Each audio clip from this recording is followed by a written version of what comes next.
Sebut saja namaku Sinta. Aku adalah anak bungsu dari 2 bersaudara. Saat itu usiaku baru 28 tahun, dan telah dikaruniai seorang putra berusia 3 tahun. Meskipun aku sudah berumah tangga, kurang lebih 3 tahun, tapi aku dan suamiku masih tinggal di rumah peninggalan orang tuaku. Selain belum bisa membeli rumah sendiri, mendiang orang tuaku juga sempat berpesan untuk merawat rumah peninggalannya itu. Selain aku dan suamiku, di rumah itu juga dihuni oleh kakakku, Kak Marta. Bukan karena dia belum bisa membangun rumah sendiri, tapi karena 2 tahun lalu, Kak Marta bercerai dengan suaminya. Dan alhasil, rumah beserta putra sematawayangnya yang berusia 13 tahun menjadi hak suaminya. Sejujurnya, aku merasa kasihan padanya. Pasalnya, di usianya yang bisa dibilang tidak terlalu tua, yaitu 45 tahun, ia belum menemukan pengganti suaminya. Sehari-hari aktivitasnya, ia habiskan dengan bekerja sebagai pembantu panggilan, jika ada hajatan atau acara lain di sekitar komplek. Selebihnya, hanya tinggal di rumah, melakukan pekerjaan rumah layaknya ibu rumah tangga biasa. Aku pun sebenarnya juga tak bekerja, tapi aku memiliki suami seorang PNS, dan mampu menopang kebutuhanku dan juga anakku. Dan karena kami tinggal bersama Kak Marta juga, otomatis gaji suamiku juga harus dibagi bersama dengannya. Sejujurnya, aku dan suamiku berharap ada seorang pria mapan yang mau menikahi Kak Marta. Tapi hampir 2 tahun menjanda, belum ada titik terang untuk itu. Entah apa kekurangan Kak Marta, padahal jika ku perhatikan, wajahnya tak kalah cantik denganku. Bahkan jika boleh jujur, posturnya pun lebih baik daripada aku. Sebagai sesama wanita, tak dipungkiri jika Kak Marta juga pasti masih membutuhkan pendamping. Hanya saja, selama ini untuk memenuhi kebutuhan batinnya, aku sering mendengar suara aneh dari kamarnya. Ya, suara seorang wanita layaknya sedang menunaikan ibadah bersama suaminya. Dan aku yakin, Kak Marta sedang melatih jemawi sendiri di kamarnya. Aku juga sering menguintipnya dari celah ventilasi, jika ku dengar suara aneh itu di kamarnya. Dan herannya, setiap kali aku sedang menunaikan kewajiban malam bersama suamiku, aku sering teringat Kak Marta. Aku merasa iba padanya, dan otomatis, semangat serta moodku langsung hilang. Pada saat itu suamiku pasti bertanya kenapa. Tapi, sebisa mungkin aku tak menceritakan perasaanku yang sebenarnya padanya. Sampai pada suatu malam, aku terjaga dari tidurku karena kembali mendengar suara aneh yang berasal dari kamar Kak Marta. Dengan perlahan, ku bangunkan suamiku dan memintanya untuk beranjak. Aku mengajak suamiku melangkah perlahan keluar, lalu ku minta suamiku untuk menguintip dari celah kunci. Kak Marta memang sering kayak gitu ya, Mah? Tanya suamiku setelah memperhatikannya. Ya, sebenarnya itulah yang menjadi pikiranku selama ini, Pak. Suamiku lantas berbalik, menoleh ke arahku. Masalah? Apa, Mah? Ya, itu alasan kenapa semangatku langsung hilang, Pak. Aku kepikiran sama Kak Marta. Aku kasihan sama dia, Pak. Jadi itu alasan Mama selama ini, ungkap suamiku.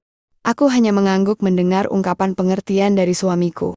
Kalau boleh, aku ingin berbagi sesenangan dengan Kak Marta, Pak. Sebuah kalimat ringan terlontar begitu saja dariku. Sontak suamiku terkejut. Ia menoleh sambil mengerutkan keningnya. Mama beneran kasihan sama Kak Marta? Tanyanya, memastikan ucapanku tadi. Iya, Pak. Tapi mau bagaimana lagi? Ucapku sambil menunduk. Mah, sudah berapa lama kita berumah tangga? Papa yakin Mama nggak akan berpikir yang bukan-bukan kan? Kalaupun Mama ingin Papa membantu Kak Marta, Papa bisa usahakan kok, Mah. Kali ini, aku yang terperanjat mendengar suamiku. Aku menoleh ke arahnya, dan kuperhatikan ketulusan di matanya. Hal itu membuatku yakin, jika suamiku memang benar-benar ingin menolong Kak Marta, tanpa perasaan apa-apa. Setelah berpikir sejenak, akhirnya aku beranjak melangkah menuju kamar Kak Marta. Aku sengaja tak mengetuk pintu, dan kebetulan pula, ternyata pintunya pun tak terkunci. Kak Marta yang saat itu sibuk menjalankan rapat paripurna sendiri, sontak terkejut dengan kehadiranku yang tiba-tiba. Loh, Sin, ada apa? Nanti aja Sinta jelaskan, Kak. Sekarang, ayo ikut Sinta. Tapi Sin, kakak kan belum. Tanpa menjawab, aku menarik Kak Marta menuju ruang depan. Akhirnya dengan ragu Kak Marta pun menurut. Meski tak mengerti alasanku mengajaknya ke ruang depan. Dalam remang suasana lampu malam, di ruang depan, Kak Marta kaget bukan kepalang. Karena ternyata, suamiku sudah berada di sana.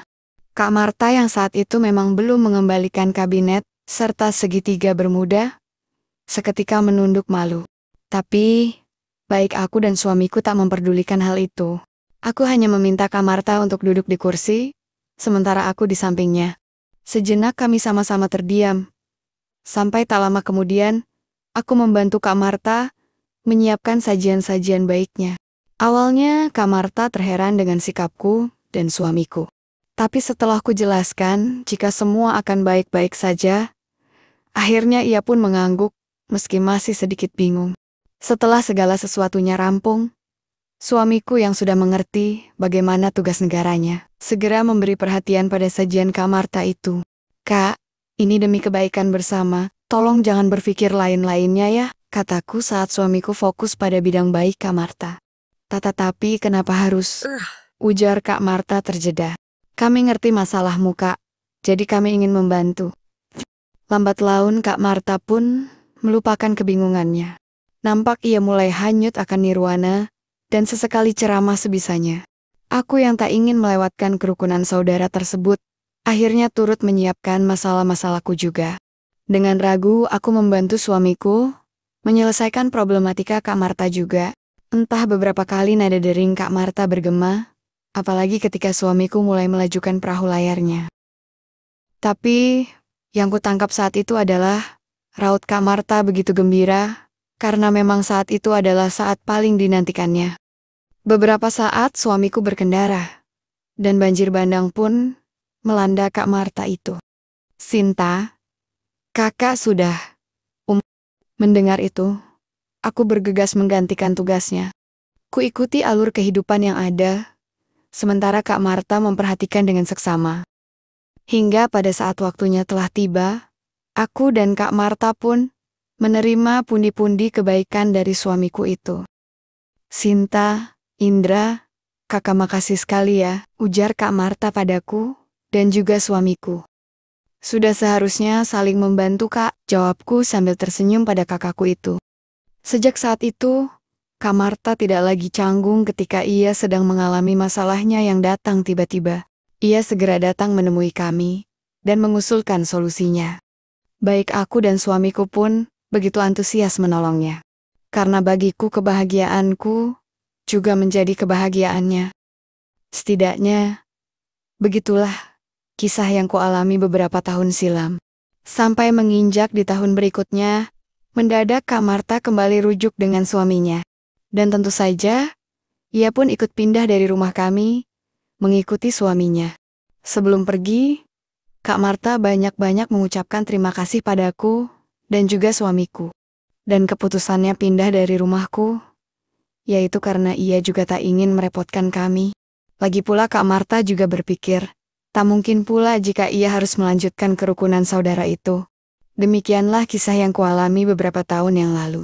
Dan sekali lagi, di sini aku hanya ingin berbagi kisah, tak untuk dicontoh atau diikuti.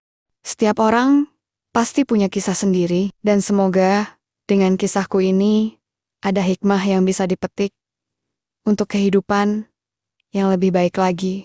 Assalamualaikum warahmatullahi wabarakatuh.